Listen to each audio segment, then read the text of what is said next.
mailbox to mailbox, farm to farm. It's a job built on routine, on knowing the names, the roads, the weather before it happens.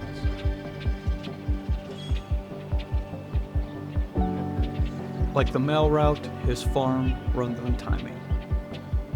It's small scale and low margin, but rooted in something bigger, on stewardship, water, and the stubborn belief that green will come again.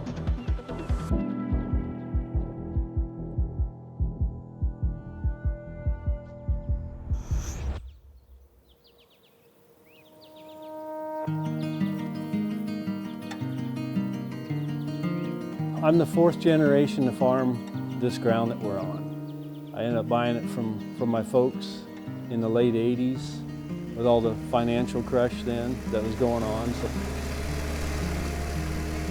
you know, it's not enough to do full time. It's going to be just kind of a hobby to do. It's a side thing or exercise. I always told the guys when I was working full time that I farm for my mental health. You know, when I get out of the office, this is my good time then. So. After 30 years behind the desk as an accountant, who now spends part of his day driving a rural mail route, farming has never been a full-time job. It's more than work. It's a way of life. I was working full-time. We were wanting to find something that I could spend time with the kids as another part-time job. So we thought, well, farming would be that, and it was fun. When my son was preschool, before he was in school, he'd be taking naps behind me as I'm planting in the spring. You know, he'd be out there from sun up to sundown.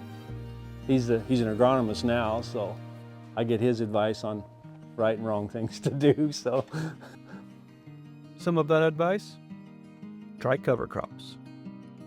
In the fall of 2021, Willie planted his first field as part of the Nebraska Soil Carbon Project, a private-public partnership that provides cost-share incentives for the adoption of soil health practices.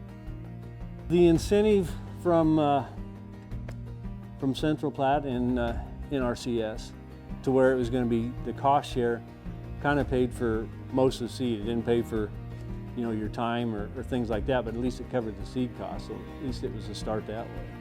And then also to do the carbon testing, I just wanted them to see for themselves what's going on out here in my ground, and to see if what I'm doing is helping or hurting, so we can both see it together.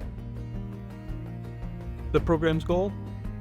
100 producers enrolling 100,000 acres in cost-share programs for the adoption of soil health practices, including cover crops, reduced tillage, and diversified crop rotations.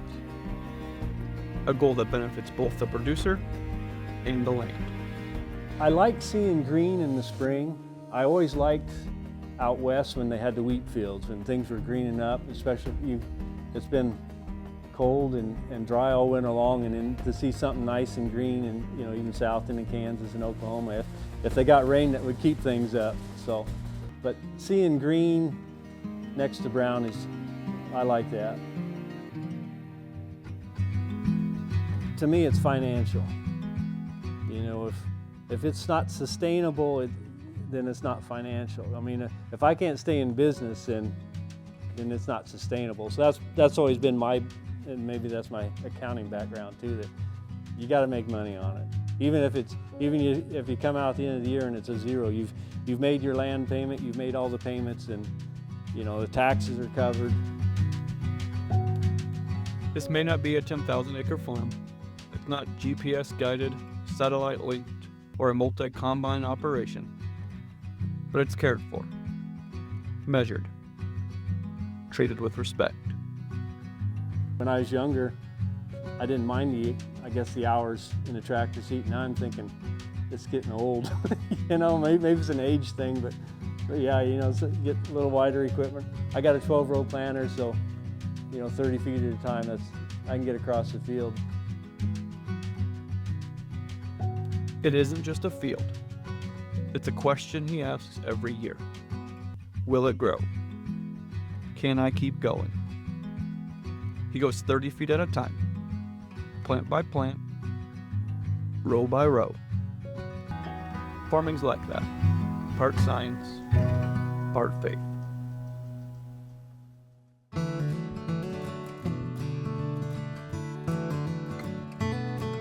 And his advice to other producers looking to enroll in programs like the Nebraska Soil Carbon Project? Give it a try.